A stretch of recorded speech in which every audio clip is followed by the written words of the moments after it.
ಬಳ್ಳಾರಿ ಜಿಲ್ಲೆಯ ಕಂಪ್ಲಿ ತಾಲೂಕಿನ ಕುರುಗೋಡು ಪಟ್ಟಣದ ಶ್ರೀ ದೊಡ್ಡ ಬಸವೇಶ್ವರ ದೇವಸ್ಥಾನದ ಹತ್ತಿರ ಬರುವಂತಹ ಪಿಎಂ ಶ್ರೀ ಶಾಸಕರ ಸರ್ಕಾರಿ ಮಾದರಿ ಹಿರಿಯ ಪ್ರಾಥಮಿಕ ಶಾಲೆಯ ಆವರಣದಲ್ಲಿ ಇದೇ 22ರಂದು ಶನಿವಾರ ಕಂಪ್ಲಿ ಕ್ಷೇತ್ರದಲ್ಲಿ ಇದೇ ಮೊದಲ ಬಾರಿಗೆ ಕಂಪ್ಲಿ ಶಾಸಕರಾದಂತಹ ಜೆಎನ್ ಗಣೇಶ್ ಅವರ ನೇತೃತ್ವದಲ್ಲಿ ಕಾರ್ಮಿಕ ಸಚಿವರಾದ ಸಂತೋಷ್ ಲಾಡ್ ಫೌಂಡೇಶನ್ ವತಿಯಿಂದ ಹಮ್ಮಿಕೊಂಡಿರುವಂತಹ ಬೃಹತ್ ಉದ್ಯೋಗ ಮೇಳವನ್ನು ಕಾರ್ಮಿಕ ಸಚಿವ ಸಂತೋಷ್ ಲಾಡ್ ಹಾಗೂ ಶಾಸಕ ಜೆಎನ್ ಗಣೇಶ್ ಅವರು ಉದ್ಘಾಟಿಸಿದ್ದು, ಈ ಉದ್ಯೋಗ ಮೇಳದಲ್ಲಿ ಸುಮಾರು 45 ಕಂಪನಿಗಳು ಭಾಗಿಯಾಗಿದ್ದು, ಇದರಲ್ಲಿ 4,000 ಉದ್ಯೋಗ ಅವಕಾಶಗಳಿದ್ದು, ಈ ಮೇಳದಲ್ಲಿ ಸರಿಸುಮಾರು ಯುವಕ ಯುವತಿಯರು ಅಲ್ಲದೆ ಅಂಗವಿಕಲರು ಕೂಡ ವಿಶೇಷವಾಗಿ ಈ ಮೇಳದಲ್ಲಿ ಭಾಗಿಯಾಗಿದ್ದು ವಿಶೇಷವಾಗಿದೆ. ನಂತರ ವೇದಿಕೆಯ ಕಾರ್ಯಕ್ರಮವನ್ನು ಉದ್ಘಾಟಿಸಿದ ಕಾರ್ಮಿಕ ಸಚಿವ ಸಂತೋಷ್ ಲಾಡ್ ಮತ್ತು ಕಂಪ್ಲಿ ಶಾಸಕ ಜೆಎನ್ ಗಣೇಶ್ ಅವರು ಉದ್ಯೋಗ ಮೇಳದಲ್ಲಿ ಮಾತನಾಡಿದ್ದು ಹೀಗೆ. ಬ್ಯೂರೋ ರಿಪೋರ್ಟ್ ಹೇಮಂತ್ ರಾಜ್, ಸೂರ್ಯ ನ್ಯೂಸ್ ಕನ್ನಡ, ಬಳ್ಳಾರಿ. ಇವತ್ತು ಬಹಳಷ್ಟು ಖುಷಿ ಆಗ್ತಿದೆ, ಯಾಕಂದ್ರೆ ಅನೇಕ ಕೆಲಸಗಳನ್ನ ನಾನು ಮಾಡಿದ್ದೀನಿ. ಅನೇಕ ಮಿಡಿ ವಿಧಾನಸೌಧ 100 ಬೆಡ್ ಹಾಸ್ಪಿಟಲ್, ಅನೇಕ ರಸ್ತೆ ಸುಧಾರಣೆಗಳು ಬಹಳಷ್ಟು ಮಾಡಿದ್ದೀನಿ. ಆದ್ರೆ ಇವತ್ತಾದಷ್ಟು ಖುಷಿ ಯಾವತ್ತೂ ಕೂಡ ನನಗಾಗಿಲ್ಲ.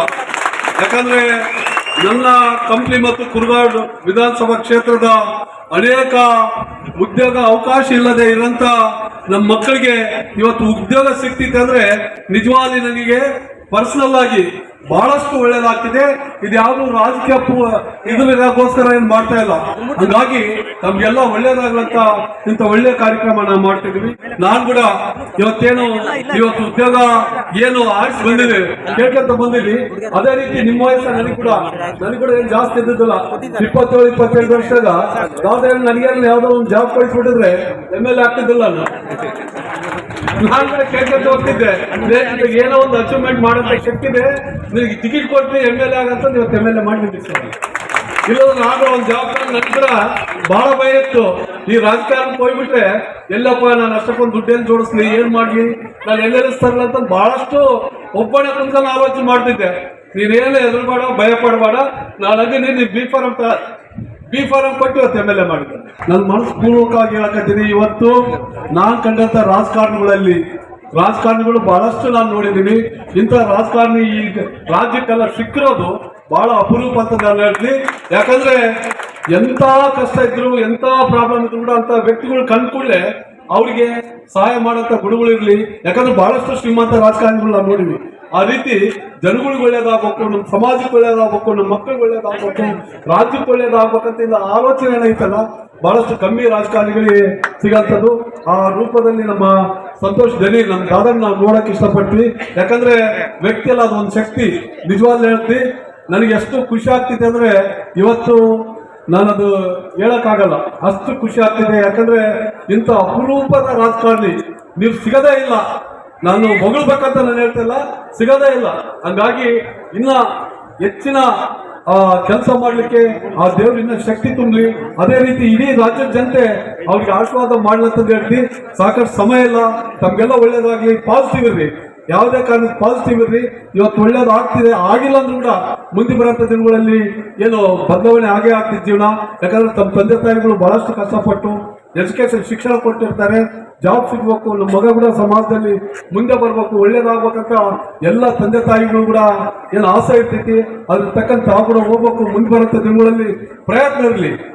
ಎಷ್ಟು ಪ್ರಯತ್ನ ಇರ್ತೈತಿ ಅಷ್ಟು ಒಳ್ಳೇದಂತ ಹೇಳ್ತೀನಿ. ಮನಸ್ಸಿಗೆ ತೃಪ್ತಿಯನ್ನು ತರತಕ್ಕಂತ ಒಂದು ಕೆಲಸ ನಮ್ಮ ಫೌಂಡೇಶನ್ ವತಿಯಿಂದ ನಾವು ಮಾಡ್ತಾ ಇದ್ದೀವಿ. ಈ ಕಾರ್ಯಕ್ರಮದ ರೂವಾರಿಗಳು ಈ ಕಾರ್ಯಕ್ರಮ ಎಷ್ಟೊತ್ತಿದ್ರು ಕಂಪನಿಯಲ್ಲಿ ಮಾಡಿಕೊಡ್ಬೇಕಂತ ಹೇಳಿ ಒತ್ತಡವನ್ನು ತಂದು ಸುಮಾರು 45 ಕಂಪನಿಗಳಿಗೆ ಇಲ್ಲಿ ಕಂಪನಿ ಕುರುಗೋಡು ಕ್ಷೇತ್ರದ ಯುವಕರಿಗೆ ಅನುಕೂಲ ಆಗ್ಬೇಕಂತ ಹೇಳಿ ನನಗೆ ಬಹಳಷ್ಟು ಸರಿ ಮನವಿ ಮಾಡಿದ ಜೊತೆಗೆ ಹೆಚ್ಚಿನ ಕಂಪನಿ ಇಲ್ಲಿ ಬರ್ಬೇಕಂತ ಹೇಳಿ ಗಣೇಶ್ರವರು, ನಮ್ಮ ಸ್ನೇಹಿತರು, ಶಾಸಕರು ಒತ್ತಡ ತಂದಿದ್ದಕ್ಕೆ ನಮ್ಮ ಫೌಂಡೇಶನ್ ಇವತ್ತು ಅವರ ನೇತೃತ್ವ ಮುಖಾಂತರ ಈ ಒಂದು ಜಾಬ್ ಫೇರ್ ಮಾಡ್ತಾ ಇದ್ದೀವಿ. ಈ ಸಂದರ್ಭಕ್ಕೆ ಕೇಳಿಕೆ ಬಯಸ್ತೇನೆ ಬಂಧುಗಳೇ. ಈಗ 10 ವರ್ಷದಿಂದ ಗಣೇಶು, ಈಗಿರ್ತಕ್ಕಂಥ ಗಣೇಶನಲ್ಲಿ ಬಹಳ ಬದಲಾವಣೆ ಇದೆ. ಹ್ಯೂಮನ್ ವ್ಯಾಲ್ಯೂಸ್ ಬಂದ್ಬಿಟ್ಟಿದೆ, ಆಟಿಟ್ಯೂಡ್ ಬಂದಿದೆ. ಒಳ್ಳೆ ಆಟಿಟ್ಯೂಡ್ ಅಂದ್ರೆ ರಾಂಗ್ ಆಟಿಟ್ಯೂಡ್, ಒಳ್ಳೆ ಆಟಿಟ್ಯೂಡ್ ಬಂದಿದೆ, ಪಾಸಿಟಿವ್ ಇದ್ದಾರೆ. ಎಂಪತಿ ಇದೆ, ಸಿಂಪತಿ ಇದೆ, ಎಲ್ಲರಿಗಿಂತ ಜಾಸ್ತಿ ನಾನು ಇವತ್ತು ಹೇಳಲೇಬೇಕು. ಅವ್ರು ನನ್ನ ಸ್ನೇಹಿತರು ಅಂತ ಹೇಳ್ತಾ ಇಲ್ಲ. CLP ಮೀಟಿಂಗ್ ಅಲ್ಲಿ ನೀರು ಬಿಡತಕ್ಕಂಥ ಸಮಸ್ಯೆ ಬಂದಿತ್ತು. CM ರವರು ಅವಾಗ ನೀರು ಕಮ್ಮಿ ಇದೆ, ಬಿಡಕ್ಕಾಗಲ್ಲ ಅಂತ ಹೇಳಿ ಒಂದು ಒತ್ತಡ ಅಧಿಕಾರಿಯವರಿಂದ ಕೂಡ ನಿಜಕ್ಕೂ ನನಗೆ ಇನ್ನಾದ್ರೂ ನೆನಪಿದೆ. ಆ CLP ಮೀಟಿಂಗ್ ನಲ್ಲಿ ಕಣ್ಣೀರು ಹಾಕಿರ್ತಕ್ಕಂಥದ್ದು ಬೇರೆ ಯಾರೆಲ್ಲ ಗಣೇಶ್ ಅಂತ ಈ ಸಂದರ್ಭಕ್ಕೆ ಕೇಳಲಿಕ್ಕೆ ಬಯಸ್ತೀನಿ. ರಾಜಕಾರಣ ಆಗಿರ್ಲಿ, ಅಧಿಕಾರ ಆಗಿರ್ಲಿ, ಯಾವುದು ಪರ್ಮನೆಂಟ್ ಇಲ್ಲ, ನಾವು ಪರ್ಮನೆಂಟ್ ಇಲ್ಲ, ವಿ ಆರ್ ಆಲ್ ಟೆಂಪರರಿ. ಇವತ್ತು ಇಲ್ಲಿ 45 ಕಂಪನಿಗಳು ಬಂದಿದ್ದಾವೆ. ಬಹಳಷ್ಟು ಯುವಕರು ನೀವು ಓದ್ಕೊತಿದ್ದೀರಾ, ನಿಮ್ ತಂದೆ ತಾಯಿ ಬಹಳ ಕಷ್ಟ ಬಿದ್ದು ನಿಮ್ಮನ್ನ ಓದಿಸಿದ್ದಾರೆ, ಇಲ್ಲಿ ಕೆಲಸಕ್ಕಾಗಿ ಬಂದಿದ್ದೀರಿ. ಬಾಬಾ ಸಾಹೇಬ್ ಅಂಬೇಡ್ಕರ್ ಬಗ್ಗೆ ನೀವು ಓದ್ಕೊಂಡಿಲ್ಲ ಅಂತಂದ್ರೆ ಹುಡುಗರ ಕೈ ಮುಗಿತಂದ್ರು, ಓದ್ಕೊಂಡ್ರು. ಬಾಬಾ ಸಾಹೇಬ್ ಅಂಬೇಡ್ಕರ್ ಕೇವಲ SC/ST ಮಾತ್ರ ಇರಲಿಲ್ಲ. ಬಾಬಾ ಸಾಹೇಬ್ ಅಂಬೇಡ್ಕರ್ ಅವರು ಸಂವಿಧಾನ ಬರೆದಿದ್ರೆ ಓದ್ಕೊಳ್ಳಿ. ಸಂವಿಧಾನ ಅಂದ್ರೆ ಏನು? ಈ ದೇಶದ ವ್ಯವಸ್ಥೆಗಳಿಗೆ ಇವತ್ತು ನಾವೆಲ್ಲ ಹಿಂಗಿದ್ರೆ, ಇವತ್ತು ಈ ದೇಶದ ಹೆಣ್ಮಕ್ಳು ಹಿಂಗಿದ್ರೆ, ಎಲ್ಲಾ ಜನಾಂಗದವ್ರಿಗೆ ನಮ್ಮ ಅಧಿಕಾರ ಸಿಗ್ತಿದ್ರೆ, ಇವತ್ತು ನಾವು ಗೊತ್ತೊಚ್ಚಸ್ತಿಯಲ್ಲಿ ಕುತ್ಕೊಂಡು ಮಾತಾಡ್ತಕ್ಕಂಥ ಯೋಗ ಇದ್ರೆ ಅದು ಕೇವಲ ಬಾಬಾ ಸಾಹೇಬ್ ಅಂಬೇಡ್ಕರ್ ಕೊಟ್ಟಿರ್ತಕ್ಕಂಥ ಸಂದರ್ಭಕ್ಕೆ ಕೇಳಲಿಕ್ಕೆ ಬಯಸ್ತೇನೆ. ಅವರು ಕಾಪಿ ಮಾಡಿರ್ತಕ್ಕಂಥದ್ದೆಲ್ಲ ನಮ್ಮ ಬಸವಣ್ಣನವರ ತತ್ವ ಸಿದ್ಧಾಂತಗಳನ್ನ, ಆದರ್ಶಗಳನ್ನ ಕಾನೂನಾತ್ಮಕ ತಂದಿರ್ತಕ್ಕಂಥ ಬಾಬಾ ಸಾಹೇಬ್ ಅಂಬೇಡ್ಕರ್ ಅಂತ ಈ ಸಂದರ್ಭದಲ್ಲಿ ಹೇಳಿ, 12ನೇ ಶತಮಾನದಲ್ಲಿ ಯಾವ ಬಸವಣ್ಣನವರು ಕ್ರಾಂತಿಯನ್ನು ಮಾಡಿದ್ರು. ಬಸವಣ್ಣವರ ಯೋಚನೆ ಆಗಿನ ಕಾಲದಲ್ಲಿ ಯುರೋಪ್ನಲ್ಲಿ ಕೂಡ ಇರಲಿಲ್ಲ. ಯುವಕರನ್ನ ಕರೆಸ್ಬಿಟ್ಟು ಇದನ್ನೇ ಹೇಳ್ಬೇಕು. ಯಾವ 12ನೇ ಶತಮಾನದಲ್ಲಿ ಯುರೋಪ್ನಲ್ಲಿ ಕೂಡ ಸಮಾನತೆ ಇರಲಿಲ್ಲ, ಹೆಣ್ಮಕ್ಳಿಗೆ ಸಮಾನತೆ ಎಲ್ಲಿರಲಿಲ್ಲ.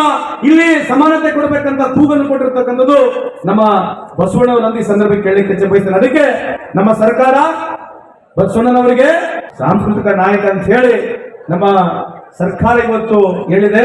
ಬಸವಣ್ಣವರು ಹೇಳಿರ್ತಕ್ಕಂಥದ್ದು ದಯವೇ ಧರ್ಮದ ಮೂಲವೇ ಅಂತ ಹೇಳಿ. ಹಾಗಾಗಿ ಬಂಧುಗಳೇ, ಇವತ್ತು ಮೊದಲನೇ ಬಾರಿಗೆ ಕಂಪ್ಲೀಟ್ ಮಾಡಿದೀವಿ. ಇದಾದ ತಕ್ಷಣ ಇನ್ನ 5 ಅಥವಾ 6ನೇ ತಿಂಗಳಿಗೆ ಮತ್ತೆ ರಿಪೀಟ್ ಕೂಡ ಮಾಡೋಣ. ನಿಮಗೆ ಯಾರ್ಯಾರಿಗೆ ಕೆಲಸ ಸಿಗಲಿಲ್ಲ ಅವರಿಗೆ ನಮ್ಮ ಹತ್ರ ಬನ್ನಿ, ಪುನಃ ಸ್ಕಿಲ್ಲಿಂಗ್ ಮಾಡ್ಕೊಡ್ತೀವಿ. ಯಾಕೆ ಅವ್ರಿಗೆ ಕೆಲಸ ಸಿಕ್ಕಿಲ್ಲ ಅಂತ ನನಗೆ ಮಾಹಿತಿ ಕೊಡಬೇಕು. ಸ್ಕಿಲ್ಲಿಂಗ್ ಕೊಡ್ತಾ ಇದ್ರೆ ಆ ಸ್ಕಿಲ್ ನಾವು ಅಪ್ಗ್ರೇಡ್ ಮಾಡ್ತಕ್ಕಂಥ ಕೆಲಸ ತಾವು ಇಲ್ಲಿ ಬರಬೇಕು. ಸ್ಕಿಲ್ ಅಪ್ಗ್ರೇಡ್ ಮಾಡಿಸಿ ಅವ್ರಿಗೆ ಕೆಲಸ ಕೊಡ್ತಕ್ಕಂಥ ವ್ಯವಸ್ಥೆ ನಾವು ಮಾಡ್ಬೇಕಂತ ಈ ಸಂದರ್ಭಕ್ಕೆ ಕೇಳಲಿಕ್ಕೆ ಬಯಸ್ತೇನೆ. ಹಾಗಾಗಿ ಇಲ್ಲಿರ್ತಕ್ಕಂಥ ಎಲ್ಲ ಯುವ ಜನತೆಗೆ ನನ್ನ ಮನವಿ ಇದೆ. ಕೊನೆಯದಾಗಿ ಹೇಳ್ತಕ್ಕಂಥ ಇಷ್ಟೇ, ಜಗತ್ತನ್ನ ಬದಲಾವಣೆ ಮಾಡಬೇಕು, ಜಗತ್ತನ್ನ ಚೇಂಜ್ ಮಾಡಬೇಕಾಗಿದ್ರೆ ಮೊದಲು ನೀವು ನಿಮ್ಮಷ್ಟಿಗೆ ನೀವು ಆತ್ಮಾವಲೋಕನ ಮಾಡ್ಕೊಂಡು ಬದಲಾವಣೆ ನಿಮ್ಮಲ್ಲಿ ತಂದ್ರೆ ಮಾತ್ರ ಸಮಾಜ ಬದಲಾವಣೆ ಆಗಕ್ಕೆ ಸಾಧ್ಯ ಇದೆ ಅಂತ ಈ ಸಂದರ್ಭಕ್ಕೆ ಕೇಳಲಿಕ್ಕೆ ಬಯಸ್ತೇನೆ.